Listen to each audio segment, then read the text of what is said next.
want to thank you all for coming.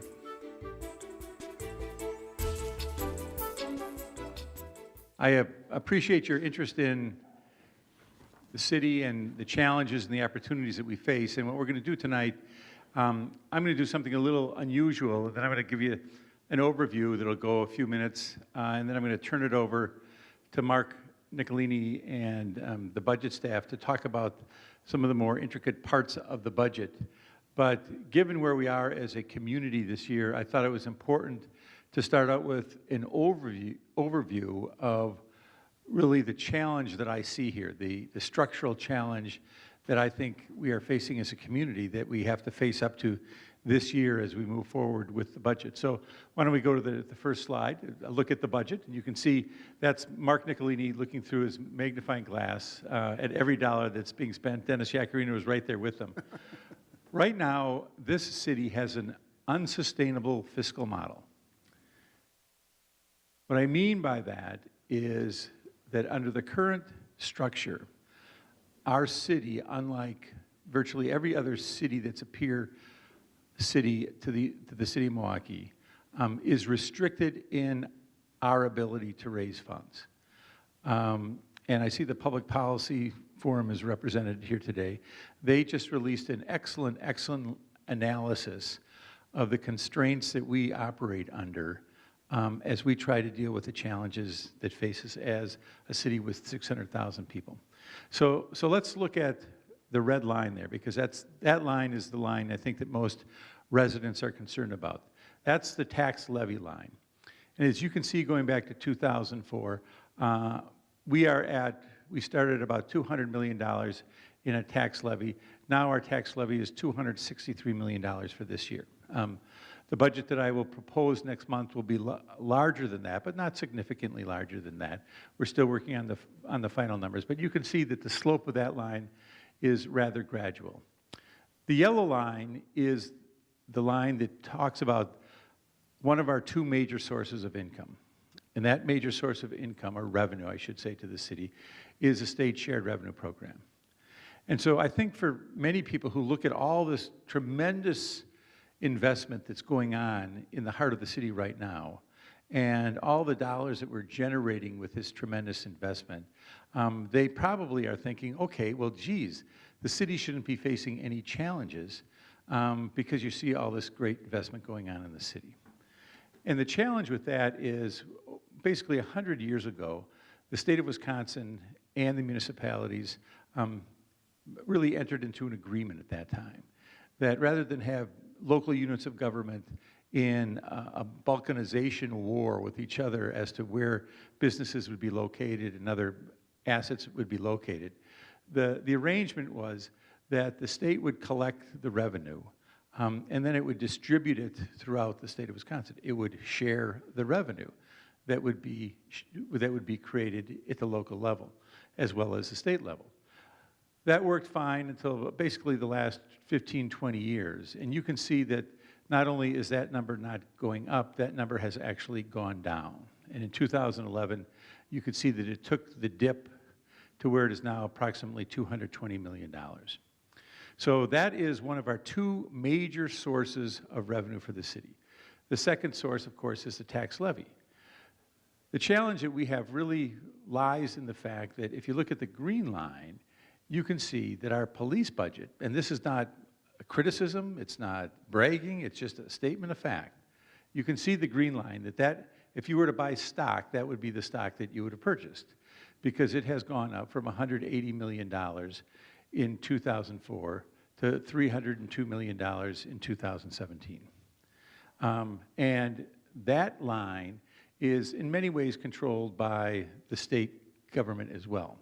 Because of the collective bargaining laws, we are not in the position we are in with other employees. Those laws are very, very tightly drawn. And so you are seeing increases. And I have tremendous respect for the men and women who work for our Milwaukee Police Department. They put their lives on the line every day, so this is not begrudging them one bit whatsoever. But we simply have to have an honest conversation about what's happening here and where the dollars are gone. So let's go to the next slide. this states the point that I made in a different way. Between 2003 and 2004, that biennial budget, and this is on the left I'm looking at, and compare it to the 2016-2017 budget. So you might have thought, well, of course you can't expect the state to help you out. They're facing their own problems. Well, but if you can look at the dollars on the left and right, it really isn't that the state doesn't have the revenue. In fact, the state GPR in billions has gone from 10.74 billion to 17.06 billion in the last biennial. So the 59% increase. So it's really a question of priorities. And clearly, and I think probably members of both parties would say this, local government is not a priority for state government. It just is not a priority for state government. So as you can see then now going to the right, the shared revenue ERP aid, there's actually two numbers there because ERP is an expenditure restraint program that penalizes us if we raise our levy too much, or our spending goes up too high, I should say. And you can see, and these are real dollars. These are not nominal dollars that are adjusted for inflation. You can see how much we received in 2003, nearly $250 million. And here we are 14 years later, and we received $228 million. So $228 million is, in essence, and I might be wrong by some small number, but it is, in essence, $220 million shared revenue payment and a little bit over $8 million ERP payment. And again, those numbers fluctuate a little bit, but that's roughly what it is. So Mark wants to add something Had here. it kept pace with inflation, that number in 2017 would have been about $99 million higher. Right. So that's what we don't have. So let's go to the next slide here. And I wanted to have this slide because one of the criticisms we get from the state legislature is you got to do more about public safety. You got to do more about public safety. And this slide demonstrates what we did is we looked at the per capita expenditures for the 11 largest Wisconsin cities. And frankly, this slide could engender as much criticism as it does support, but I don't put it up here for any reason other than to make the case that if you look at the amount of money the city of Milwaukee per capita pays for our police services, it basically dwarfs any other community in the state. So no one can, with a straight face, say that we are not making a commitment to public safety.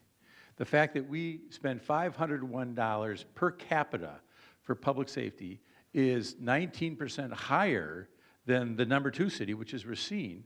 And look at some of the other cities. If you start at Green Bay, we spend more than twice as much per capita as Green Bay and Appleton combined, or Waukesha and Janesville combined, or Eau Claire and Oshkosh combined. So we are making the investment for public safety. And my point is, we are now at the point where we cannot have this continue. And it's not a matter of politics, it's a matter of arithmetic. We can't print money at the local level, and with the restraints that are placed on us, we have nowhere to turn but to an additional new revenue source. If we're to move forward and make sure we have the protection that we want as a city, and I would argue need as a city, we can no longer rely on the shared revenue, which has been a stagnant, declining revenue source for well over a decade, and a property tax base that's growing, but not nearly at the pace that will allow us to address these concerns. So let's keep going here. There's a second challenge that has arisen that is also an important challenge that we have to be honest about, and that is our employer pension contributions. As you can see, between 1996 and 2009, we were in a good place.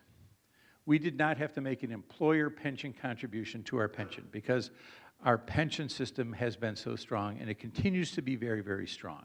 But we did not have to make an employer contribution. We did make, during that period, we did make contributions on behalf of employees. Then that was reached through collective bargaining agreements. But starting in 2010, we had to start making making a payment. And what we did is we saw those storm clouds coming, so we put money to the side, which allowed us 2010, 2011, 12, and even a little bit beyond that to make these payments. You can see from this graph that something different happened in 2013. What happened in 2013 is, if you look at basically 2009, which was zero, 2010, which was close to $50 million, 2011, that was about $17 million, 2012, that was maybe $23 million. We had what I would consider pretty wild gyrations as to what we were required to make. We thought, working with the budget department, that that was not a sustainable that was not sustainable. That you can't do annual budget if you have these wild gyrations in how much you have to pay to the pension. So we worked with our actuaries to come up with a 5-year plan. And that 5-year plan, and you can see the next 5 years are pretty close. There's a little variation in 2017, but those 5 years are pretty flat in terms of what we did. That was by design. We said we want to make this more of a constant payment so that we can have a 5-year plan as to what we're putting into the budget. 2018 is a projected number, and that number is over $80 million. That's a number of factors that come into play that has caused us, because this will be the first year of the next 5-year plan. The point I want to make here is the 2018 through 2023 projections are going to be roughly $22 million higher than they are for the first 4 years of that 5-year period. So overnight, we're seeing $23 million more in this budget that's required to go into the pensions. So people are saying, wow, what kind of pensions do you have? Where's all this money going? Let's go to the next slide. And again, this is just a matter of fact. People have to understand that. The police and fire account for an estimated 73%, or $51.4 million of the total normal cost of pension payments in 2017. What you have is you've got police and fire who have a higher multiplier. They can retire at a younger age. And so you can see where the money is going. Now, the employer share, because there's now an employer and an employee share, is on the right. And the estimated employer share of the 2017 normal cost of pension payments is 66%, or $46.45 million. 77% of that is for police and fire. Again, I'm not saying that's good. I'm not saying that's bad. I'm just telling you this is what's going on. This is what we have to face up with. And so you have people say, well, you have to make public safety a priority. We do. There's just no question that we do. But I'm going back to my initial point. This is not a sustainable model. It is not a sustainable model. Let's go to the next page. So this goes a little bit more into the pension benefits and the budget impact. We don't have to go through all this, but you can see, as I stated earlier, we didn't have to make any employer pension payments through 2009, although we did contribute more than $280 million on behalf of members during this time period. Of course, 2008, we had the market crash. That required us to return employer contributions in 2010. And then it goes through, and we can give you this information, but that's what sort of led us to where we are now with the pension payments. Let's go to the next slide. So if I'm you, or if I'm someone in the city, I'm thinking, all right, well, what are you going to do? Where do we go now? And the argument I am here to make tonight is, as much as I would love the state to honor this century-old arrangement that we have to share revenue with local governments, the reality is, in the current political climate, it's not going to happen. And it's taken me years to be able to say that publicly, because I always thought that we might be able to convince the governor and the legislature to share some of the revenue that we have helped produce in this community with the city. I'm at the point now where we can't rely on that. And so we need to have a new revenue source to continue to pay for the services that this city requires.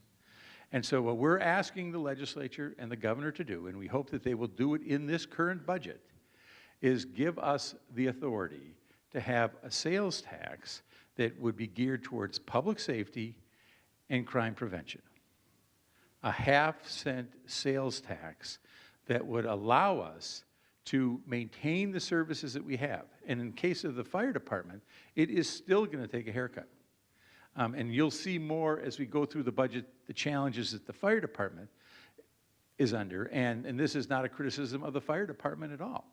But the reality is that we, under the current revenue model, do not have the resources to continue the level of services that we have for police, for fire, for the library, for the health department, for Department of Public Works, for the Department of Neighborhood Services. We need to have revenue that's going to allow that to happen. So this is what we're talking about here. And you can see, again, I'm quoting Rob Henkin and his team over at the Public Policy Forum. The city's ability to address the needs of the Milwaukee Police Department and its aging infrastructure without negatively impacting the service levels in other departments is growing short. He said that in 2016, and I'm standing before you today in 2017, a year later, saying it's over. It's over. Unless there is an additional revenue source that is not tied to the property tax or shared revenue, you are going to see dramatic cuts in services that I think these residents, that our residents don't want to see, and I certainly don't want to see either. So, research has found that Milwaukee's total per capita tax revenue, including intergovernmental aid, is 8% below the average of 39 cities with populations between 300,000 and $1 million. And a million people. I'm sorry, and a million. So what we are asking, what do you want to say, Mark? Well, no, I was going to say it'd even be more dramatic if you isolated Northeast and Midwest cities, because most of the cities that are closer to Milwaukee are really, to a large extent, Sunbelt cities that have annexed themselves into high populations with relatively lower crime, et cetera. So I think if you narrowed this to Midwest and Northeast, it'd even be a larger percentage deficit, if you will. Right. So this, I'll be specific here as to what we're seeking from the state. We're seeking enabling legislation from the state of Wisconsin that would allow us to go to the public for a referendum in April of 2018. And we would be asking the public, the residents of this city, whether they would approve a half-cent sales tax for public safety and crime prevention. What would that allow us to do? That would allow us, and you can see, right, we'd be able to increase the police annual average sworn staffing to 1,900 in 2019 and maintain that level. Over the last decade or so, I would say that the average sworn strength has been about 1877. This year it might be 1888, but about 1877. You'll hear later that when Chief Flynn responded to Mark Nicolini's budget directive, and he did so appropriately by saying this is what we could do, that budget request had 74 fewer police officers than we currently have. I don't want to see 74 fewer police officers. And so, or is it 84? It might be 84, excuse me, 84 fewer police officers. I don't want to see 84 fewer police officers, and I don't think the vast majority of people in the city want to see 84 fewer police officers. So we've been scrambling, if you will, to try to find ways to close that gap.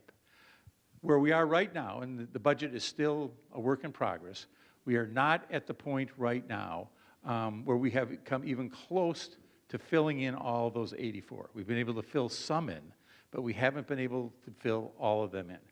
If we have a sales tax that is approved by the public in April of 2018, we can avoid the 84 fewer officers that the chief had mentioned in his letter, and in addition to that, we could add another number, whatever it is, that allows us to get to an average sworn strength of 1,900 in 2019, and we could maintain that strength. The fire department faces an even more daunting challenge, and Chief Rolfing and his team have done a great job, but the reality is, again, we do not have the resources to maintain the current strength of the fire department. In the budget directive that went to Chief Rolfing, he responded and said that that would require us to have five fewer fire apparatus in the budget. 5. And each fire apparatus is basically 15 firefighters. It would not require a layoff, but there would be 75 fewer people that would be working to respond to the fires. I cannot stand before you today and tell you that even if we get a sales tax, that we would be able to maintain all 5 of those. What I can tell you is if we get the sales tax, we will be able to, again, have 1,900 police officers, and we can avoid 2 of those closures. 2 of the 5 we'll be able to avoid. So to me, the argument that I want to make to the legislature and the governor is I do not want to see us have these draconian cuts in police and fire.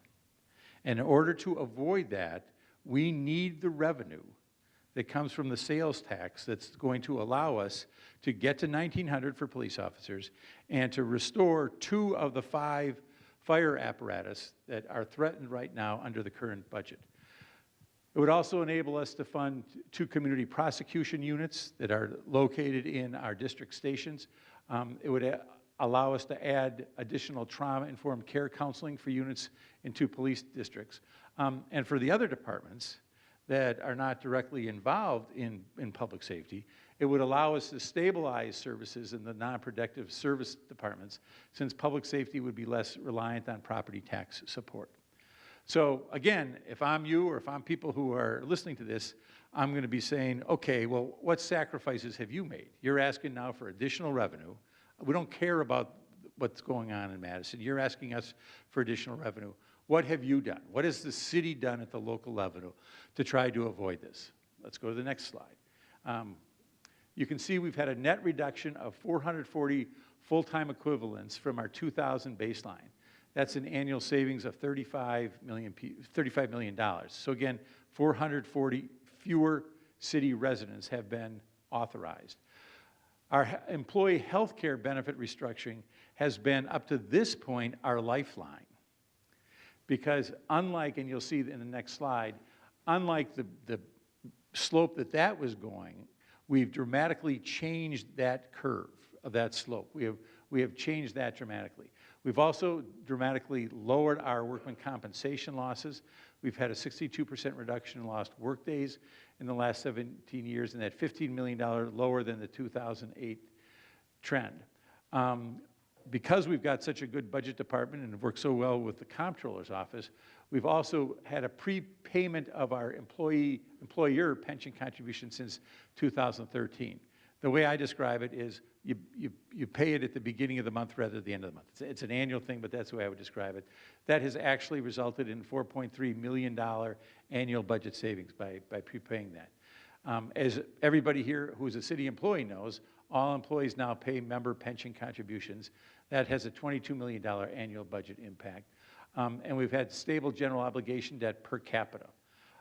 And we've done this with, I think, a very, very responsible fiscal model that's had an average annual tax levy increase of only 1.8%. That's going to be very, very, very difficult to achieve this year. None of our current modeling has it at 1.8%, but again, there's still work to be done. So let's go to the next slide. This goes a little bit into the fringe benefits and the savings we've had. Our Department of Employee Relations has done just a phenomenal job in this area. In 2011, expenditures for employee health care benefits were $140 million. If that trend had continued, we'd be at we would have been at $187 million by 2015. But because of a number of changes, some of which were painful to some people who work for the city, by having increased employee cost sharing, by substituting self-funding for insured products, by establishing incentive for cost-effective benefit utilization, and implementing disease management and wellness initiatives, those numbers went down, actually, to $96.4 million in 2016, and they're forecast to be below $107 million in 2018. And remember, as recently as 2011, they were at $140 million. So let's look at the next slide that'll show you that. When you're looking at an expenditure slide, this is the kind of slide I like to look at because it doesn't have that slope that's going up. So I wanted to start out with this overview. Mark, I'm going to turn it over to Mark for more of the details. And what he's going to do is he's going to look at the department requests. And again, this goes back to earlier this year where we asked each department to respond as we put the budget parameters together. Ask each department to respond to that. He will talk about that in varying degrees of depth depending on the department. In some cases, we have already made adjustments, and he'll touch on some of those. But I want you to know sort of by area, because we've spent a lot of time, obviously, on public safety here, the police department in particular. But the frustration I have is, and many of you are involved in the other departments, we've got a lot of other services that the people in this community want. And we've got issues like the lead in the service line laterals, the condition of our infrastructure, the health challenges that we face.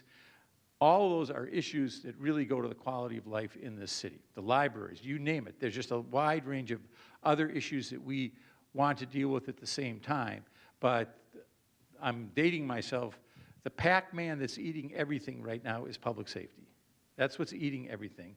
And unless we have some type of relief valve, we are going to be very, very challenged heading into the next budget. So with that, I'm going to turn it over to Mark Nicolini. Mark? Thank you, Mayor. Just want to remind you that if you do want a copy of this presentation, either hard copy or electronic, or if you have questions about it, at the sign-up sheet, the sign-up table, we do have a piece of paper that just gives you that contact information, and you can certainly call or email for that. Just give you a little more depth about the budget process for 2018.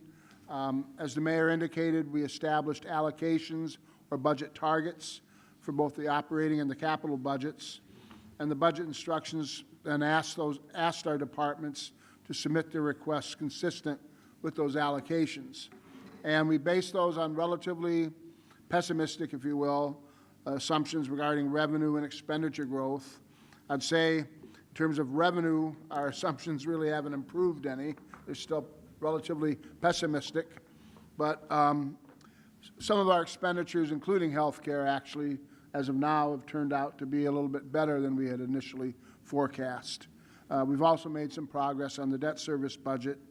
But again, these were allocations that were issued way back in the middle of March. Departments had to respond by May 9th with their budget requests.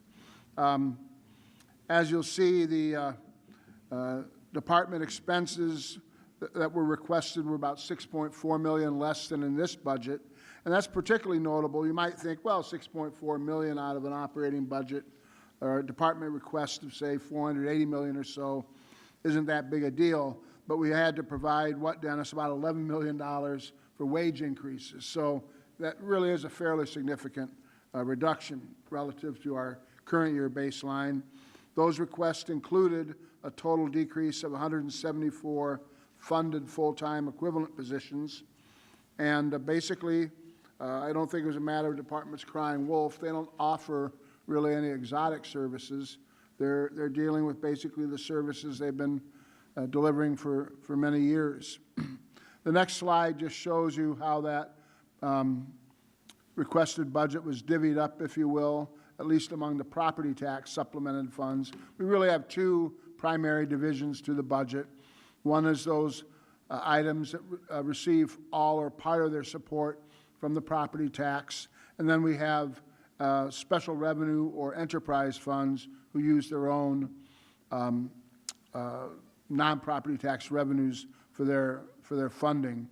But as you see, department expenses, as I mentioned, down $6.4 million, and that's even though we had to add $11 million for projected wage increases. Capital improvements in city debt were up, but on the tax levy, I should add, it was really only a $2.9 million increase. Most of this amount was driven by accounting for our cash flow borrowing increases. As the Mayor mentioned, good progress on employee health care and workers' compensation, just about a $600,000 increase requested. And then really the biggest factor in terms of the tax levy, as you'll see in a moment, a fairly large increase to the employee retirement budget. based again on an expected decrease to what we call the discount rate, which affects the level of employer contributions required. Special accounts and contingent fund, no meaningful change. So what's that mean in terms of the property tax levy? Well, if we did nothing, and again, just as most of you know, the property tax really is a residual. It's the product of subtracting your total non-property tax revenues from your total expenses. So when we got all the total expenses in, and when we accounted for all the other revenues, we were left with about a $21.5 million property tax levy increase, or 8.1%, which, while we haven't finished our work this year, the mayor certainly will not be submitting a levy increase in that neighborhood. And then intergovernmental revenue, as we've said, subject to basically a freeze. Right now, we're down about $500,000. We do hope, if I may, to pick up $1.2 million from the legislature through a general transportation aid increase that was in the governor's budget, but which has not been approved yet. Right, Dennis? But let me interrupt there. Yeah, sure. And because our comptroller's here, and in the governor's budget, it did have an increase in local transportation aids. Because the transportation budget has not been resolved yet, we don't know for certain whether that's going to be in the budget. So that puts us in a challenging position. It is our hope that it is going to remain in the final package, but we simply don't know that at this point. Thank you, Mayor. Charges for service, again, the estimate down slightly. Other general fund revenue, and particularly things like licenses and permits, fines and forfeitures, and primarily the tax stabilization fund withdrawal, down about $7.8 million. And then all the other revenues, which are really things that don't have a direct impact on the levy, were up about 3.7%. And again, how do we allocate that property tax levy? According to the request, general city purposes, which is the department expenses, and the health benefit programs would be up $3.2 million. Employee retirement levy would go up $14.6 million. And that's even after we deduct from the total a $5 million use of our employer pension reserve. So that's the biggest single pressure immediately from this year's budget request on the tax levy. Capital improvements and debt service would go up about $3.6 million. However, the Public Debt Commission has approved an increase to the Public Debt Amortization Fund withdrawal, so that number's been reduced by $2 million. And then the contingent fund, as it typically has been budgeted, is a $5 million allocation from the property tax levy. Mentioned our special revenue funds. This goes through them, just the summary of their request and the change. Probably the item of most interest would be the waterworks, where we have an increase due primarily to increases in lead service lines, water mains, and also associated debt service from prior year capital expenditures. The other enterprise funds are more or less the same, or with the exception of grant and aid, which is estimated to go down 7.7%, or $3.5 million. Now, I thought just to give you a highlight, and again, these are requests, these aren't final numbers, but these are what departments came up with to comply with their budget instructions. The police department, as you see, and these numbers, by the way, do include the estimated fringe benefits attributable to a department. Their total budget would be down 4.7%, and that would include a reduction of 84 police officers to their sworn strength, bringing it down to 1,804. They would continue their efforts to use civilian positions to improve the productivity of their sworn officers. The budget request did include $200,000 for continuing the Police Ambassador Program, which is a work experience community service program for young people to get a sense of what serving in the police department is like. And then also of note, in the capital budget request, the department requested 50 additional squad cars fully equipped, which I believe ran to about $3.9 million. So it's no small matter. I think now we're up to about $65,000 per car. Is that correct? So it's not your father's Oldsmobile, so to speak. So again, this is what we want to avoid. We are doing everything we can Right. to avoid that cut, that 84 full-time equivalent cut, but we will not be able to avoid this cut in its entirety unless we have an additional source of revenue.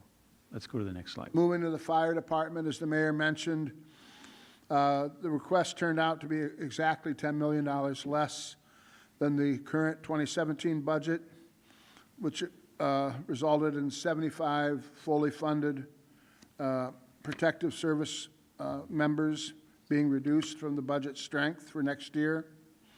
It would still allow for 90% of the fire responses to meet national standards of response time. Currently, year-to-date, we're at 97%. I wanted to add that the request would maintain all 12 existing paramedic units.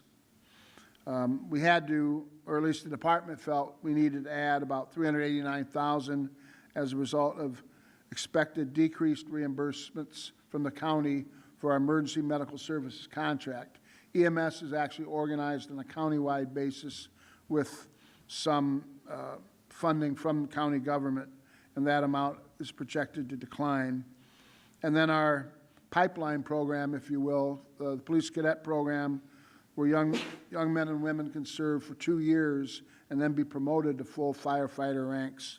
That would be maintained at 52. Another note, just so you know, while we are certainly concerned with the potential hit on fire suppression, actually nowadays less than 4% of the calls for service in the fire department are actually for fire suppression. About 85% are for medical-related services. So that first line is the one that is the real line that people should be concerned about. And the argument I would make here, and if the legislature and the governor agree with us, that I will make to the public, is that we will be able to avoid eliminating 5 fire suppression apparatus and 75 FTE protectives. Right now, we still think that there's going to be a reduction in 3 fire suppression apparatus, even if we get the sales tax. But if we don't have the sales tax, it's going to be 5 with a reduction of 75 firefighters. So that's why this is very relevant to that as well. Now, in the Department of Public Works, and we still have some work to do on their budget, but as a result of their having a revenue stream from the solid waste charge, they're able to maintain the current level of services for your weekly garbage collection, your recycling program. I know some folks have 3 weeks, others 4 in terms of frequency. Also, our self-help centers would maintain their current hours. We'd also be able to maintain our weekend box and clean and green programs at their current levels. Forestry services would remain essentially at the same level. There would be some impacts on response time, particularly in the area of infrastructure repairs. There's a reduction in overtime, which could affect weekend response, especially for pothole reports. And then our electric crews, street lighting and traffic control, will allot under this request more time to capital projects. So that's the good news. We get more time towards improving our stock of street lighting and traffic control infrastructure. But as a result, since we aren't adding money to their labor hours, we would have lower response time for some field service requests. And then under the capital budget, and this is a major concern that we're trying to improve, when the mayor took over, I think we had about 4 miles of local street improvements in the capital budget. We're able to get that up, if you include major streets, to 38 miles of improvements this year, but under the request, that would decline to 25. So I think, again, the public policy forum alluded to the difficulty of keeping our infrastructure preservation at desirable levels, and that's a consequence as well, potentially, of the lack of a diversified revenue portfolio. In the Milwaukee Public Library, again, very high concern here. Again, these are requests. These aren't final proposals or decisions. But under the request, the budget would go down in the neighborhood libraries by about $800,000, which in terms of services is equivalent to closing 2 branch libraries or reducing hours for all libraries, for example, 17% less hours, or closing a branch for approximately 1 day a week. All those, of course, very undesirable results. And then we would also potentially lose our Teacher in the Library program, which serves about 3,000 kids a year, and I think 8 or 9 of the neighborhood libraries, giving them homework assistance after school. Again, we're looking for ways to fund that program. Why don't you give a little update on where we've been able to do on this one? Well, I think we're going to be able to avoid closure of any neighborhood libraries, and we're working with the library, though, on strategies in terms of just how hours would play out. But again, we're trying to maintain and maximize hours as close as we can to their current levels, and the libraries come up with some creative ideas on how to do that. And we do believe at this point there's a good chance we'll be able to continue funding for Teacher in the Library, which we think is very much in line with the mayor's goals for educational improvement in the city. And again, part of the reason we want the hours to be maintained is we're putting $31 million into neighborhood library improvements, so we don't want to do that at the same time we're reducing, library hours or available public service. But that is maintained in the department's budget request. The Department of Neighborhood Services, code enforcement, construction inspection, nuisance abatement, certainly some significant impacts from their requested budget would be down about $1 million. They also took some potential reductions from the Community Development Block Grant Program. That's currently under some revision. We initially had a very substantially negative projection of the impact of the federal budget on the Community Development Block Grant Program. That projection has been revised somewhat favorably, but in any event, their budget request portrayed here relates to their general fund supported activities. They would lose a total of 13 positions, including 11 related to building inspection, commercial code enforcement, and residential code enforcement. Would see inspections for our vacant buildings, and this is a concern because not too long ago, we had about 100 vacant buildings in our property tax in-rem inventory. Now that inventory has grown to 1,100. I think if you include all the vacant buildings in the city, it's something approaching 5,000, and the department had been inspecting those buildings many of them on a monthly basis. That would be reduced to a quarterly basis. And then there's also potential for reduced rat abatement effort. So again, we're working with the department to try to deal with minimizing, or at least I should say, reducing those reductions. In the health department budget, they're a budget that's a little bit complicated to analyze because of their high level of grant support. But in a nutshell, they would, under their request, lose about $800,000 of tax levy funding, including 11 positions related to family and community health or disease control and environmental health, which would mean less folks involved in home visit programs, slower response time to environmental complaints. We have contracts with community-based organizations for STI prevention, which we think have been promising, but under the request, those would have to be reduced. We had new funding in 2017 for water filters to be distributed to households with the greatest risk of negative impacts from ground disturbance and potential for lead contamination.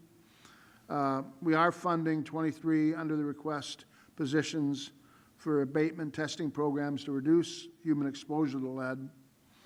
And again, we do have some grant funds that would actually increase positions, 3 of them for men's health and 2 more in the Office of Violence Prevention. Moving to our enterprise funds briefly, in the waterworks, probably the 2 main highlights there. Our main replacement program would go up to 18 miles a year. Eventually, we're shooting to get to 20 miles per year.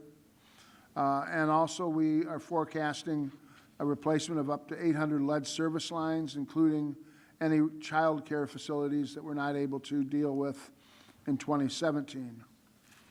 The sewer maintenance fund, continue working on infiltration and inflow control, maintain our 90-year replacement cycle. When the mayor took office, I think we're at about 142-year replacement cycle, so that's had a great impact on limiting sewer overflows. And also the department will be dealing more intensely with the new water quality standards to the state's total maximum daily load program. Parking, probably the main highlight there is a big project, almost $8 million to refurbish MacArthur Square, the timing of which is being accelerated due to DOT's Kilbourne Tunnel project.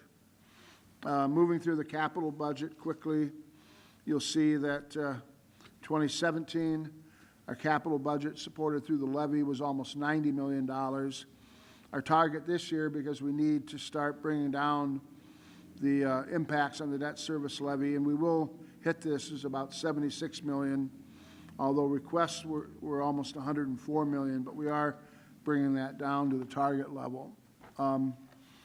Some of the highlights of the capital improvements budget requests, and this has been a tough one to deal with because of the impact on the overall borrowing. City Hall Foundation is part of now, I think, a 6-year, $53 million effort. We have $9 million as part of that project. Our neighborhood library modernization program will continue with approximately $4 million. We have programs under our Strong Neighborhoods program dealing with incentives to purchase and repair our in-rem property inventory. We make loans to homeowners who are unable to access conventional financing. Those programs were requested at about $2.3 million. Department of Neighborhood Services requested $800,000 for its award-winning code compliance loan program, which provides deferred payment loans to low-income households, owner-occupants who are otherwise in danger of falling into non-compliance with the building code. So it's things like repairs to roofs, what have you. Our local and high-impact street program was requested at $12.9 million. As I mentioned, we're looking to try to increase that level. Lead service lines, we're looking at potentially $1.4 million of levy support. Now, this would go towards the private property ownership because we've been told it's not effective to repair simply the utility side of the lead service line. So in order to do both at the same time, the council and the mayor supported legislation to provide a city subsidy, which is up to 2/3 of the cost of the replacement of the private line. And that's estimated to cost about $1.4 million for 800 replacements next year.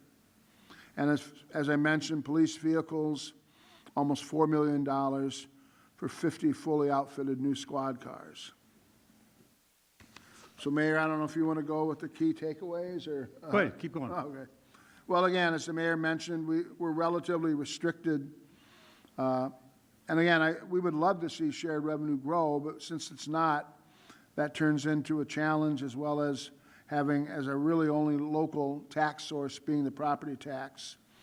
An inflation-adjusted decline of almost $100 million in shared revenue since 2003. And that's important because, again, most of our collective bargaining is still controlled by the state, and they set a floor typically of inflation or higher. So we really have to deal with inflation. We're not able to run away from that in our wage settlements.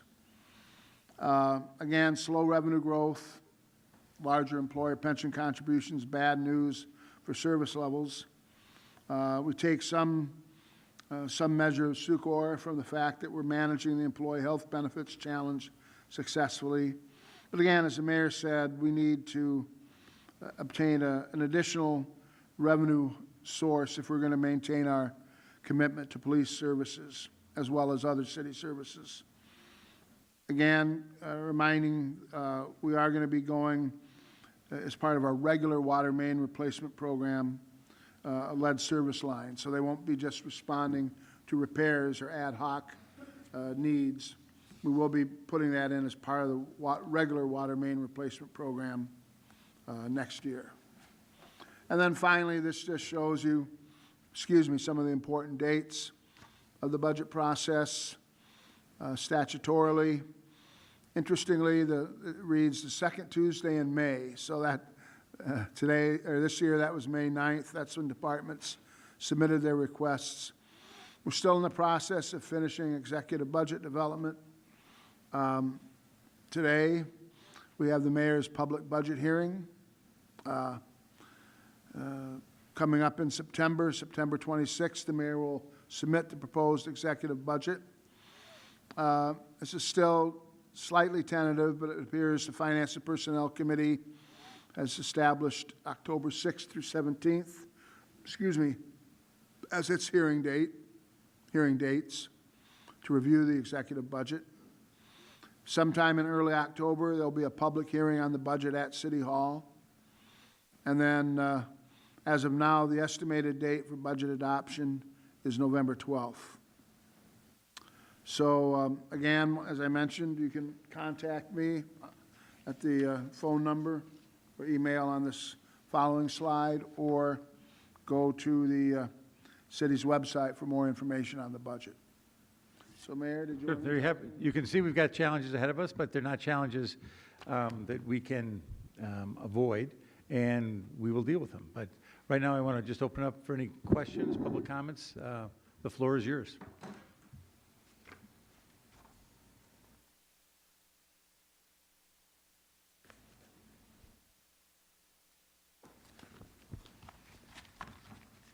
Just a quick question. So if you're making this request for the half-cent sales tax and you'd want a referendum in the spring of 18, that means that you'd have to adopt a budget in the fall of 17 that would be very speculative.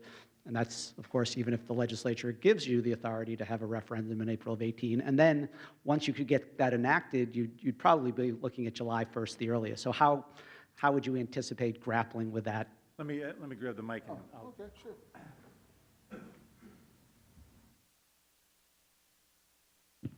That's an excellent question. And again, I want to compliment Rob and the Public Policy Forum about the work that they've done in this area. The way we anticipate this happening is, again, if during the budget deliberations that are going on right now, if there is an amendment added, either in the Assembly, the Senate, and the Conference Committee, or the Conference Committee, they would give us the authorization to hold a referendum, because we believe that that's something that the legislature and the governor want. And I have no problem making the case to the people of this community that to avoid these deep cuts, we're going to need this revenue. We would anticipate that that would happen in April. It's my understanding that the State Department of Revenue needs somewhere in the neighborhood of, say 4 to 5 months to have the mechanisms in place for us to have the sales tax kick in. So assuming that the sales tax kicked in October 1st, for example, that would allow us then November 1st to start drawing down on it. We anticipate that a sales tax would generate on an annual basis about $35 million. That would grow about 3.5% per year. So if next year it kicks in October, that would give us 3 months worth of revenue.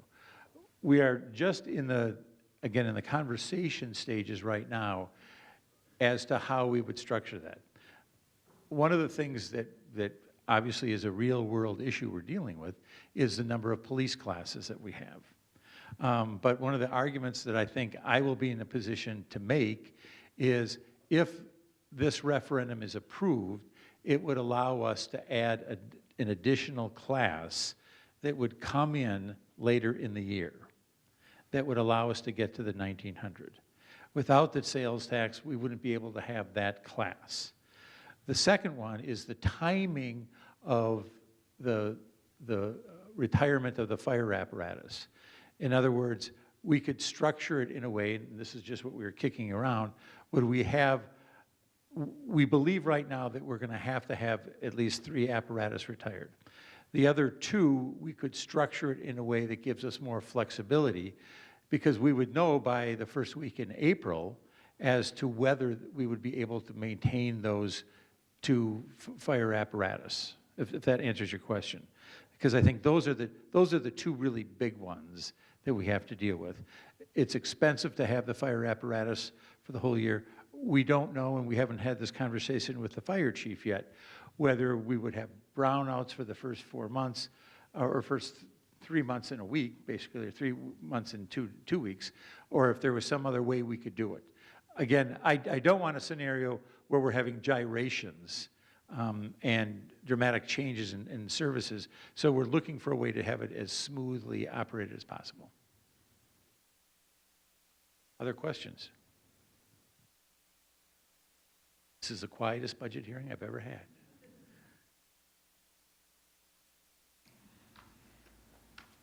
Mark, Dennis? Anything you want to add here? I guess the only thing I would add is, again, the idea behind the proposal is to try to stabilize things for a reasonable period of time, so we don't have a year-to-year huge question mark about what the city can do in terms of its budget.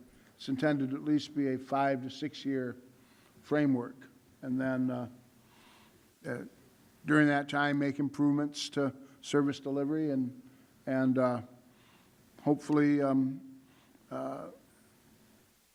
deliver value for the half a cent, if you will. Yep. Yeah, come out.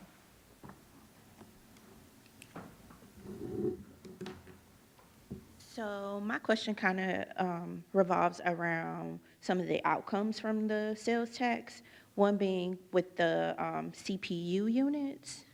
There's 2. Do you know at this time which districts they would be in? Oh, the community prosecution? Yes. Units? The short answer is no. Okay. And that would be something we would work with the police department and the district attorney. Obviously, the district attorney is very involved in this as well. And I think for those people who followed this conversation, there already have been announcements of cutbacks. Right. Right, that's And so part of then the my job. second question was going to be, are those 2 districts that will then be covered, are they in addition to the ones that CDBG are already going to cover, or is it going to count in the CDBG? It would be my hope that they would be in addition to ones that are still being saved. That's Okay. my hope right now. Okay, so then I'm just going to direct this at you and at Chief Flynn. Okay. And if anybody is here from the DA's office, I work in the Amani neighborhood and we have a burn grant. So I would just ask that District 5 stays intact. It's really important to the work that's being done in our neighborhood, and I believe that it's super, it's going to really impact the success of the burn grant in our neighborhood. So Okay. I would just like to put that out there. All right, I got it. Great. No, yeah. All right, other questions, comments? Going once, going twice, go and sin no more. Thank you very much for coming tonight.